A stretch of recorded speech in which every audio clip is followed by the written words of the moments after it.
Howdy YouTube, Darlington Farm here, just out here at the farm, and as you can see, I got a new toy. I took a bunch of video of bringing it home, but I either deleted it or something happened on my phone here where the videos are now gone, so you get to see it the day after I kind of power washed the crud out of it and peeled off all the Union stickers.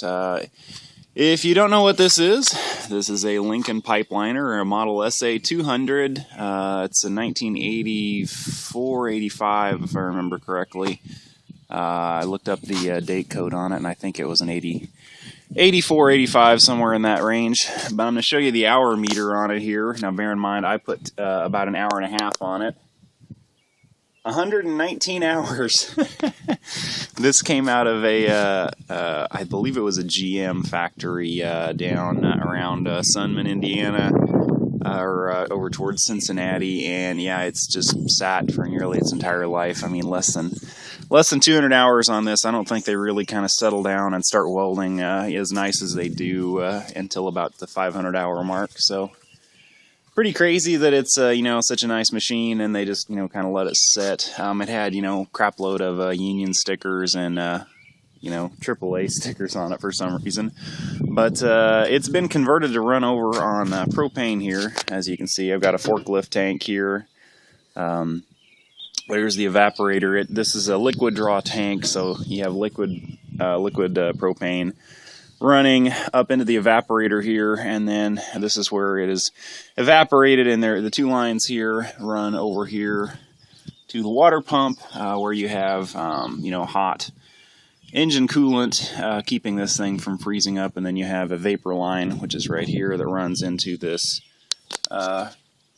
propane carburetor, and then you just have, or this just has a magneto on it that's old enough where it's it just uses a magneto. This one has the electric or the solenoid for the idle up, idle down, and the muffler on it was snapped off where it looked like somebody had hit it with a forklift or something. So I took I took that off, or what was left of it off yesterday, because I'm gonna go pick up a new one today. But all I had to do was I had to replace the fitting on this LP hose and get it hooked up, hooked up to the tank here and turn it on. That was it. It was set up to run off of, I suspect, I think it came off of a welding, like a propane-powered welding truck, so it had a weird fitting on here. But just got it hooked up to some forklift tanks here, and I can see if I can show you it running. That valve right there has a little bit of a leak in it, so I'm not leaving the gas on for too long, but I got about an hour worth of runtime on it yesterday. This just is kind of simple. There's no choke on that propane carb. You just flip the ignition switch on here and punch the button. And after a minute, it'll go down to low idle. Right now it's at high idle, and there's not much. Right there's low idle, so it's nice and quiet. I think I need to monkey with the carburetor. It's not been set. Ooh, and there's a big cockroach in it. Anyway, yeah, I need to set the carburetor right there. The propane just ran out, but I need to set the carburetor on it. Just for low idle and high idle. I really haven't monkeyed with it too much, but I did run some 1/4-inch rod with it yesterday, and boy, that's an interesting experience.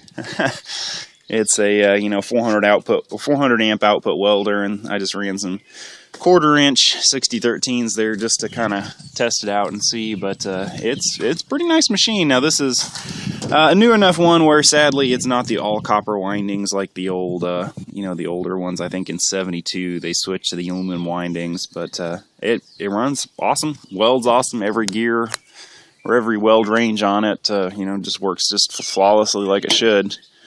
I played with it for about an hour and a half yesterday, and yeah, it works good. And say no complaints. And then the fine adjustment, and I think I'm going to get a hotbox remote for it where it gives you where it just plugs in down here, and then you have your fine current adjustment and some power outlets in a remote that you can carry around wherever you're working. And then I was looking at some other things. I think I'm going to go ahead and get a different oil filter arrangement. They make a much better one. And then probably a new air cleaner, and this thing's ready to go to work. I'm really pleased with the condition it was in, especially, you know, for being as old as it is, and, you know, as few hours on it, it just starts right up and runs just like it should. So anyway, I'm Darlington Farm. Thank you for watching. Please comment, rate, and subscribe, and stay tuned here. I'll get some more videos of working on this thing.